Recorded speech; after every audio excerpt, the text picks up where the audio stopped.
I'm an advocate of the High Court. Today, on the 24th of June 2025, we are before the High Court in Kibera, where we have seen the arraignment of OCS Samson Taalam, amongst other people, where there is, or rather there has been brought a charge for murder for the late Albert Ojwang. Now, today, the High Court has sat. We are in the process of arguing for his application for release on bail and bond. Now, the arguments have come extensively from the defense advocates, I being one of them, and we are trying to urge the court that in as much as this matter has gained so much public interest or has so much going on around it, the accused person still remains to be citizens and individuals as envisaged in the Constitution, who have rights and freedoms that also are guaranteed by the Constitution. So our application is only limited to the application for bail and bond, hoping that the High Court is going to deliver justice and release the accused persons on bail and bond. Thank you. Good afternoon. Good afternoon to everyone. I'd like to let us all know that we are taking this matter with the seriousness that it deserves, given the gravity of the charge, and we are committed to making sure that our clients receive a trial that is not only fair, but constitutional as well. And we do trust that the due process of the law will take its course. And I'd like to urge us all that, to remind us all that our clans, respective clans, first to sixth accused, they remain innocent until proven otherwise. And we'll be urging us all to refrain from prosecuting this matter in the public and allow the due process of the law to take its course. Thank you so much. Claire Nyabuto. Thank you. Now, members of the Fourth Estate, my name is Wamboi, Shadrach Wamboi. I'm an advocate of the High Court of Kenya.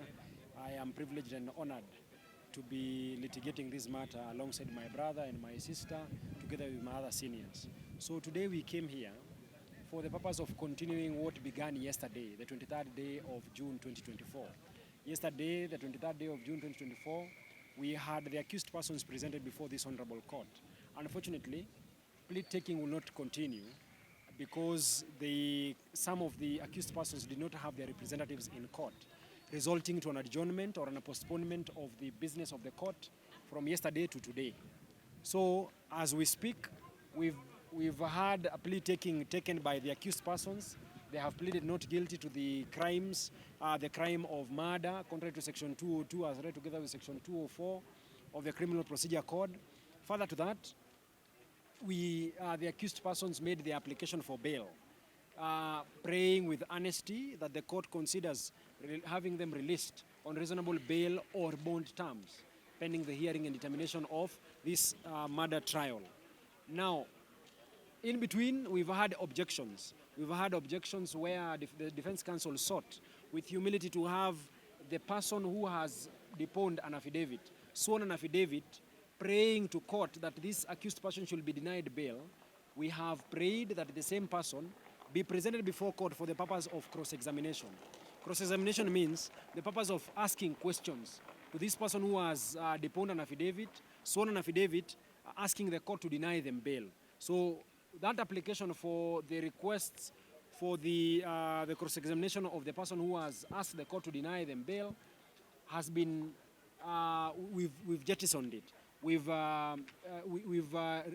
refused, or rather we've declined to persuade it further owing to time constraints. So as it is, we'll be going back to court in the next couple of minutes to urge the court now in reply to the submissions made by the defense and the victims' counsel. We'll be praying that the court now, on principles of law, be considerate and ignores the submissions that have been made by the prosecution's counsel and the victim's counsel, so that the accused persons can be granted their right to bail or bond, pending the hearing and determination of the case. So what we expect is this. We expect that when we return, we shall be making our submissions. If we make them in good timing, then the court will be pleased, under the circumstances, to render a ruling as to whether the accused persons will be granted their right to bail or denied the same. Secondly, the second scenario that might play out is if the arguments protract themselves and the court does not have sufficient time to render a decision, then the court will postpone today's sessions to a later date, probably tomorrow or on Friday or a later date as the court will find fit, when the court will return with a ruling denying or granting the accused person's bail. I think that should be all for now. We shall meet in court.